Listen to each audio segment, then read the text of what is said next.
Magandang umaga po sa inyong lahat, mga minamahal na mga kapatid at mga kaibigan.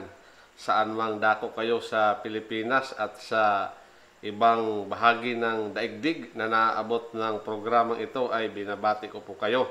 Anumang oras dyan, basta good morning na lang lagi. Maganda daw kasi yung good morning kasi sumisimbolo daw ito sa bagong pag-asa at bagong umaga na naghihintay para sa bawat isa sa atin. Ayan. Okay, so ito po muli ang inyong lingkod, Brother Ariel Tioson, ay inaanyayahan ko po kayo na samahan niyo po ako. Ito po ay naiiba po itong programa doon po sa ating morning devotional. Ito naman po ay tinatawag na Bible Study Online. Okay, so ito po ay series at mag-upload pa po ako ng iba pong mga video po na kasunod po dito sa atin pong Bible study. Okay? So ang ating topic ngayon ay kasulatan or scriptures sa Tagalog o sa Pilipino, kasulatan. Okay, so bago po tayo magpatuloy ay manalangin po muna tayo sandali. Ama naming banal na makapangyarihan po kayo sa lahat. Kami po ay lumalapit sa iyong banal harapan sa mga oras na ito upang humingi po ng kapatawaran sa aming mga pagkukulang pagkasala. Tunay na napakabuti mo po, O Diyos, kaya amin po kayong pinupuri at itinataas. Salamat ng marami na sa kabila ng aming mga kasalanan ay patuloy na inyo kaming binibiyayaan at iniingatan. Ngayon ay inaanyayahan po namin ang Banal na Espiritu na siyang magsalita sa aming kalagitnaan, na maging pagpapala sa bawat isa sa amin, ang aming pong gagawing pag-aaral ng mga kasulatan sa online. Maraming salamat, Amang Banal, inyo kaming dinidinig, inyo kaming pinapatawad. Ito po aming dalangin sa pangalan ng aming tagapagligtas na si Jesus. Amen. Okay, so gaano nga ba kahalaga na pag-aralan ang banal na kasulatan? Napakahalaga po nito mga kaibigan sapagkat ang banal na kasulatan o ang salita ng Diyos ay ito po ang kapahayagan ng Diyos sa tao. Ginawa niya po ito, isa sa mga layunin ay para po magkaroon ng patuloy na komunikasyon ang Diyos sa tao. Okay, so simulan po natin. Ito po ay question and answer po, yung ating pong paraan ng pag-Bible study. So, ang unang tanong po natin sasagutin, sa anong pangalan karaniwan kilala ang Biblia? O ano yung common na tawag sa Bible? Okay. So, dito po sa banal na kasulatan ay wala po tayong mababasang Biblia na salita sa loob po mismo, kundi ang mababasa po natin Biblia dito po sa cover at dito po sa dito, Biblia. Pero dito po mismo, wala na po masababasang Biblia. Kaya ngayon, ang tanong, ano po yung common na tawag sa Biblia or sa mga kasulatan po? Okay, so, basahin po natin ang nasa Mateo 21, talatang 42. Ang Panginoong Jesucristo po mismo dito ang nagsasalita. Ganito po ang ating mababasa. Sinabi sa kanila ni Jesus, kailanman bagay hindi niyo nabasa sa mga kasulatan? Ano daw po mga kapatid? Kasulatan. O mismo si Jesus po. Sabi niya, ang batong itinakwil ng nangagtatayo ng gusali, ang siya ring ginawang pangulo sa panulok, ito'y mula sa Panginoon at ito'y kagilagilalas sa harap ng ating mga mata. Ang tinutukoy po dito ng ating Panginoong Kristo, walang iba po kundi yung kanyang sarili. Siya po yung tinutukoy dito na cornerstone, yung batong panulok. Pero ang pagdidiin po sa ating pag-aaral ngayon ay doon po sa tanong na ano po ang pangalan na karaniwang kilala ang Biblia o ano yung common na tawag po sa banal na kasulatan po dito po sa Biblia. So ito na po ang sagot, kasulatan. Maliwanag po. Okay, next question. Ano ang iba pang katawagan o titulo na ibinigay ng paghahayag na ito ng Diyos sa tao? Sabi po natin, ang Biblia o ang kasulatan ay kapahayagan ng Diyos sa tao. So ano yung karaniwan naman? Ano naman yung iba pang katawagan po dito? O anong ibang tinatawag dito? Okay, sa Lucas Kapitulo 8 at ang talata ay 21 ay ganito po ang mababasa. Datapwat siya'y sumagot, ang Panginoong Jesucristo po ang nagsasalita, at sinabi sa kanila, ang aking ina at ang aking mga kapatid ay itong nangakikinig ng mga salita ng Diyos. Ano daw po mga kapatid? Ang tawag kanina, kasulatan. Ngayon naman, salita ng Diyos. At ito ang maganda na gusto kong hindi mawala dito sa ating pag-aaral. dito mismo sa verse 21, ang sabi ng Panginoong Kristo, sino daw yung kanyang ina at mga kapatid, yung nakikinig ng salita ng Diyos at ginagawa. Maraming mga tao na maraming alam sa salita ng Diyos. Matalino, sabi natin, halos kabisado ang Biblia. Pero kung hindi naman ito ginagawa, ay wala pong kwenta. Hindi ka po matatawag na ikaw ay kabahagi ng pamilya ng Diyos. Sapagkat itinuturing ng Panginoong Kristo na kanyang ina at mga kapatid, in short, yung kanyang pamilya, okay? Yung family member po ng Diyos ay yung mga tao na nakikinig at ginagawa mismo ang salita ng Diyos. Kaya ang tanong, ginagawa po ba natin ang salita ng Diyos? O di kaya, nakikinig ba tayo at ginagawa ang salita ng Diyos? Tayo lamang po ang makasasagot sa tanong na yan. Kaya, sunod po na katanungan, sino ngayon ang nagpatnubay sa mga lalaki o sa mga sumulat ng banal na kasulatan? O sino ang nagpatnubay na nagsalita para sa Diyos? So, nagsalita para sa Diyos ay itong mga taong manunulat, itong mga author, mga Bible writers. Okay, so sino ngayon yung pumatnubay sa kanila? Basahin po natin sa 2 Pedro 1 at 21. Ganito po yung ating mababasa. Sapagkat hindi sa kalooban ng tao dumating ang hula kailanman. Ano daw po? Hindi sa kalooban ng tao. Hindi ibig sabihin, hindi po gawa-gawa ng tao, kundi ang mga tao ay nagsalita buhat kanino? Buhat sa Diyos. Ang sabi po dito sa talatang 21 ng 2 Pedro Kapitulo 1, na nangaudyukan ng Espiritu Santo. So sila po ay in-inspired. Sila po ay inudyukan ng Holy Spirit. Kaya po sila ay nagsulat. So yan po mga kapatid, guided po ng Holy Spirit. Kaya ang next question po, sino kung gayon ang nagsalita sa pamamagitan ng mga lalaking ito? Mas himayin pa po natin. Nabasa po natin sa talatang 21 sa 2 Pedro na Holy Spirit ang nag-guide sa kanila. So sino ang nagsalita naman? Sino gayon ang nagsalita sa pamamagitan ng mga lalaking ito? Sa Hebreo Kapitulo 1 at ang talata ay 1, ito po yung kasagutan sa ating tanong. Ang Diyos na nagsalita ng unang panahon sa ating mga magulang sa iba't ibang panahon, sa iba't ibang paraan sa pamamagitan ng mga propeta. Sino daw po ang nagsalita sa unang panahon? Ang Diyos po mismo sa pamamagitan ng mga propeta. Iba't ibang panahon, iba't ibang kasaysayan o iba't ibang era, mga kapatid, no? Mga kaibigan. Ayan po ang kasagutan po sa ating tanong. So maliwanag po, litra por litra po na mababasa natin na Diyos mismo ang nagsalita through the prophets po, sa pamamagitan ng mga propeta sa ating mga magulang sa iba't ibang panahon.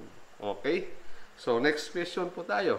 Sa anong layunin naman isinulat ang kasulatan? So anong layunin po nito? So mahalaga po na malaman din po natin kung ano talaga ang layunin ng kasulatan, itong Biblia. Bakit isinulat? Ang sagot po ay sa Roma Kapitulo 15 at ang talata ay 4. Kung meron po kayong mga Biblia na hawak, ay pwede nyo po akong sundan. O di kaya sa inyong mga smartphone. Baka meron kayong mga Bible app na pwede naman po itong i-download sa Google Play. At kung iPhone naman ang inyong gamit ay sa App Store. So free po na app, maraming yan mga Bible. Okay, so tuloy po natin.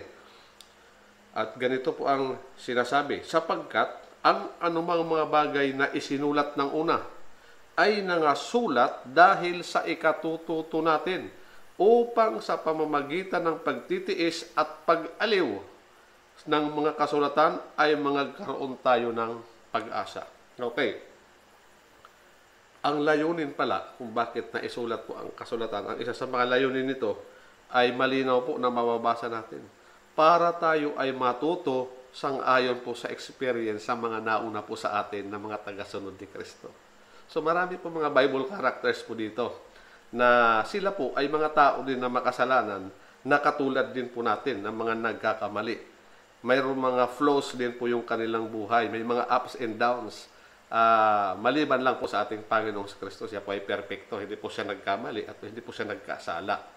Pero yung iba ay karamihan ay mayroon po silang mga pagkakasala at pagkakamali din. So, kaya po na ito, naisulat po ang banal na kasulatan na ito. Kaya na-record din po dito yung about sa buhay po ng mga Bible characters ay sapagkat nang sa ganun ay matuto po tayo sang-ayon po sa kanilang karanasan. Meron pong kasabihan na ang matalinong tao ay natututo sa kanyang sariling karanasan. Ngunit ang wais na tao ay natututo sa karanasan ng iba. O bakit kailangan mo pang maranasan? Kung naranasan naman ng iba at ito ay hindi maganda, bakit gugustuhin mo pa? O di ba? Kaya wais ka po mga kapatid kung iiwasan mo yung isang pagkakamali na nagawa na po ng iba. So kaya sa ikatututo po natin. At isa pa po, sa pag-aliw ng mga kasulatan. Marami po mga tao na hindi lamang sa panahon ng Lumang Tipan, mas higit lalo po sa panahon po natin ngayon na mga tao na kailangan po nila ng comfort. Marami mga tao na puno po sila ng problema. Marami po silang mga suliranin sa buhay na ano pat hindi po natin naman masyadong alam kung ano talaga, kung gaano kabigat. Pero alam po natin napakaraming mga tao na kung minsan ay umahanto po sila sa pagkitil ng kanilang sariling buhay dahilan po sa kanilang mabigat na mga suliranin. Yung isa sa mga dahilan kung bakit nagpapakamatay yung isang tao or nakakagawa ng mga bagay na hindi mo ini-expect na gagawin po ng isang tao ay sapagkat yung kanilang karanasan na sobrang napakahirap, sobrang mapait yung kanilang experience. Sobrang kabiguan yung kanilang naranasan na humantong sa kawalan ng pag-asa. Kaya po nakakagawa sila ng mga bagay na hindi po natin inaasahan. Kaya ang isa po sa mga layunin po nito ay magkaroon po ng kaaliwan, mag-aliw po sa atin at magkaroon po tayo ng pag-asa. Ganyan po mga kapatid, no? Kaya sunod, ano ang mapapakinabang ng tao sa banal na kasulatan? So basahin po natin sa 2 Timoteo 3 at 16. Ganito po ang mababasa. Ang lahat ng mga kasulatan na kinasihan ng Diyos ay mapapakinabangan din naman saan? Sa pagtuturo, sa pagsansala, sa pagsaway, sa ikatututo na nasa katwiran. So ayan po mga kapatid, yung mapapakinabang po natin.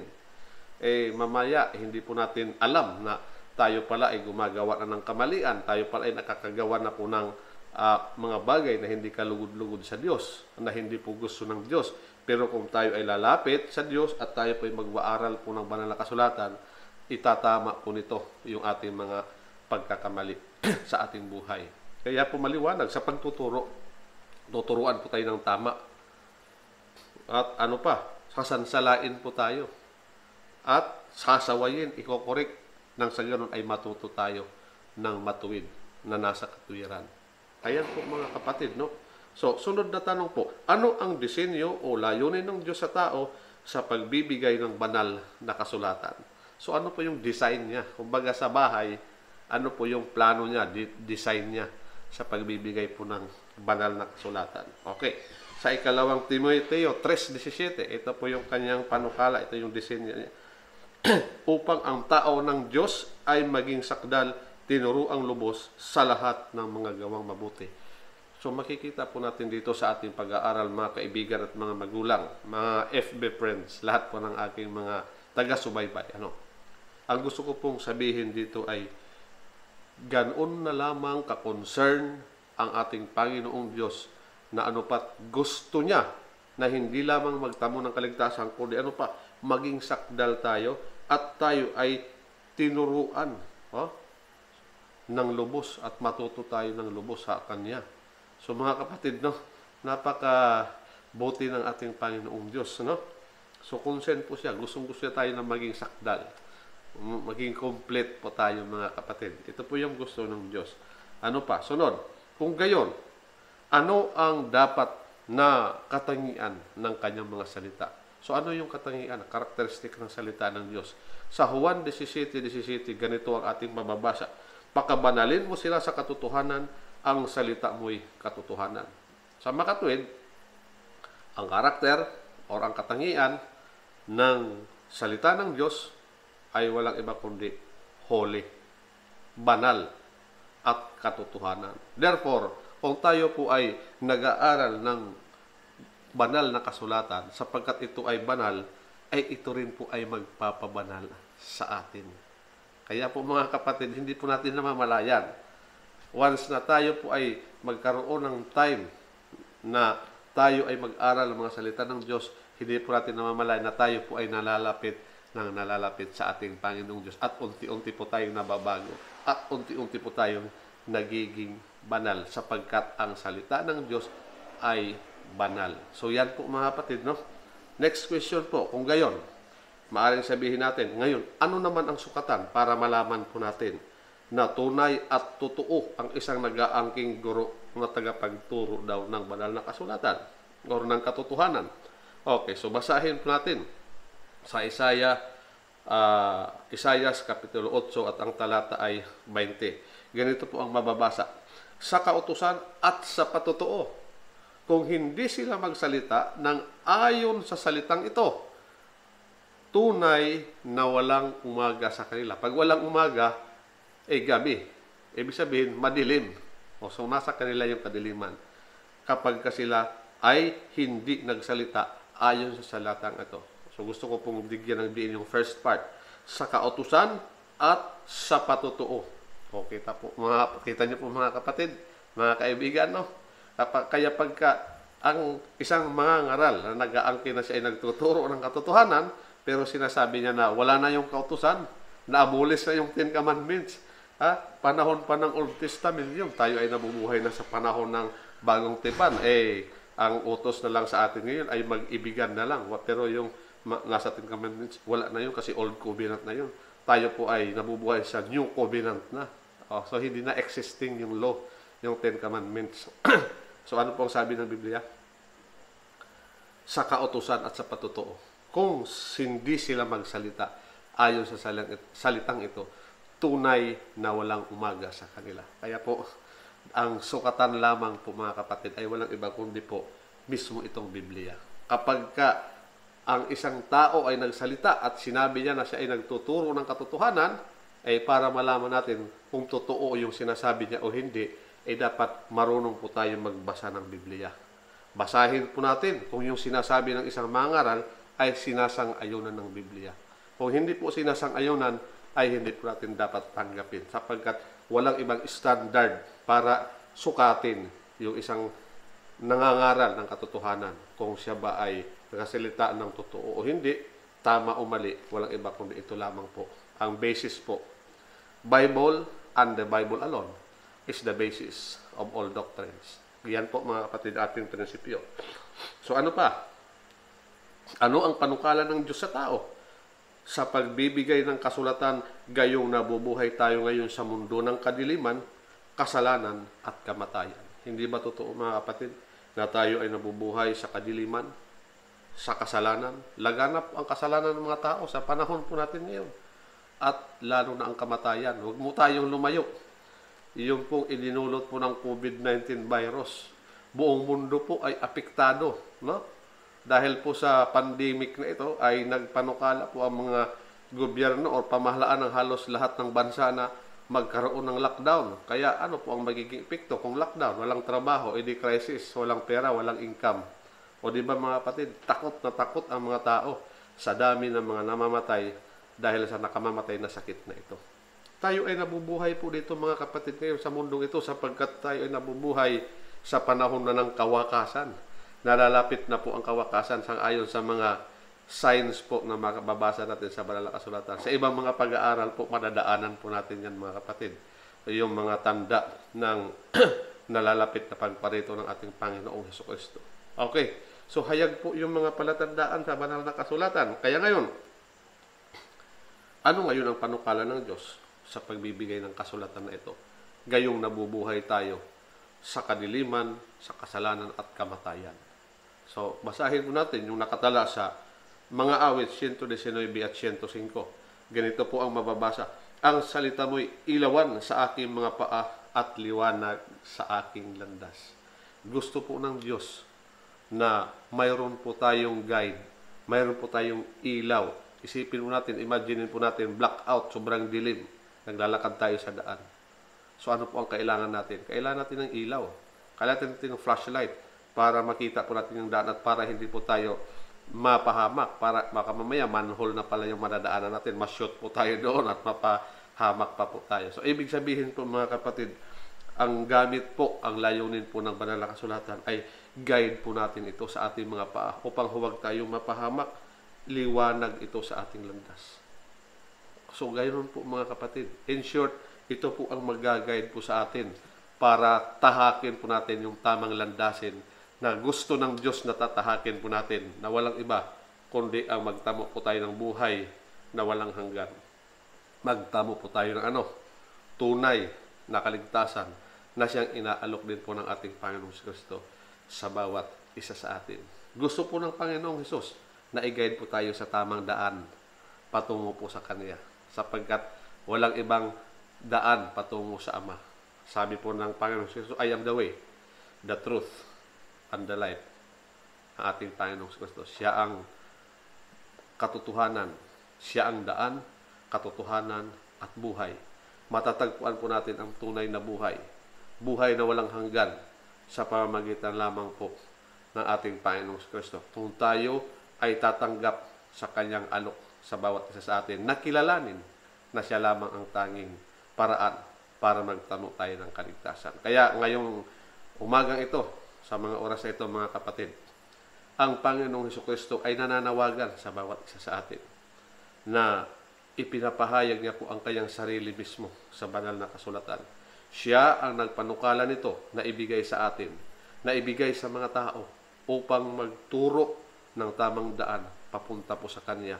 At nang sa ganun ay ma-restore yung atin pong dating kalagayan na tayo ay perfect, tayo ay banal, walang bahid ng kasalanan. Gusto ng Diyos po ito mga kaibigan, mga magulang, na maipinumbalik tayo yung dati po nating kalagayan na kung saan tayo ay espesyal sa mata ng ating Panginoong Diyos, sapagkat sa lahat ng Kanyang mga nilalang, tayo yung Kanyang crowning glory, ang mga tao.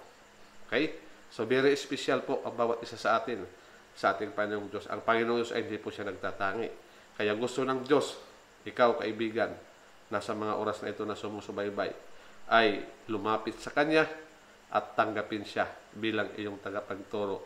At ang Kanyang mga salita ay gawin po nating ilawan ng ating mga paa upang huwag tayong mapahamak, kundi bagkos ay ito'y maging liwanag sa ating landas patungo sa buhay na walang hanggan, patungo po sa kaligtasan. Ngayon, kung ang iyong desisyon ay tanggapin ng Panginoong Diyos, ang Kanyang paanyaya na patuloy na mag-aral ng Kanyang mga salita, nang sa ganon ay magkaroon po tayo ng mas malalim na relasyon at pagkakilala sa ating Panginoong Diyos na siyang ating manunubos, ay samahan niyo po ang inyong lingkod sa isang maiksing panalangin. Tayo po ay sandaling manalangin. Mapagmahal po namin Diyos sa makapangyarihan po kayo sa lahat. Salamat ang marami na muli ay ipinahayag niyo po sa amin sa mga oras na ito na tunay nga na ikaw ay nagmamahal. Ikaw, Panginoong Diyos, ay mayroon pong malaking concern sa bawat isa sa amin. Nais po ninyo kami na ituro sa tamang landasin ng aming buhay. Nais po ninyo, O Diyos, na kami ay matuto na masaway at maging matuwid sa inyong paningin. Kung kaya inyong ibinigay ang banal na kasulatan nito, patunay na ikaw ay Diyos ng pag-ibig at kaawaan, na nagnanais ng bawat isa sa amin ay lumapit sa inyo at lalo po kaming mapanumbalik at maibalik kami sa tunay na kalagayan ng tao bago pa magkasala. Maraming salamat naman na inyo kaming dinidinig. Salamat ng marami na patuloy mo po kaming ginaguide at hindi mo po kami pinababayaan. I-bless mo po, Ama, ang lahat po ng aming mga viewers. I-bless niyo po lahat ng mga sumusubaybay na mga kaibigan, na mga kapatid, lahat ang aking mga FB friends at mga subscribers na nanonood po sa programang ito. Patuloy po sa inyo silang i-bless, ilayo po sa anumang mga karamdaman at patuloy na pagpalain at ilayo po sa lahat po ng mga maaaring makasama po sa kanilang kalusugan. Patuloy, O Diyos, na lumalapit kami at patuloy na nagpapasalamat kami dahil sa inyong kagandahang loob. Ito ang aming dalangin sa pangalan ng aming tagapagligtas na si Jesus. Amen. Okay, so maraming salamat sa pagsubaybay sa atin pong Bible Study Online. At gusto ko pong sabihin muli, Jehovah Jireh, God will provide. Don't worry, be happy. Mahal po tayo ng Diyos, hindi tayo pababayaan. Kita-kita po ulit tayo sa mga susunod po na mga pag-aaral.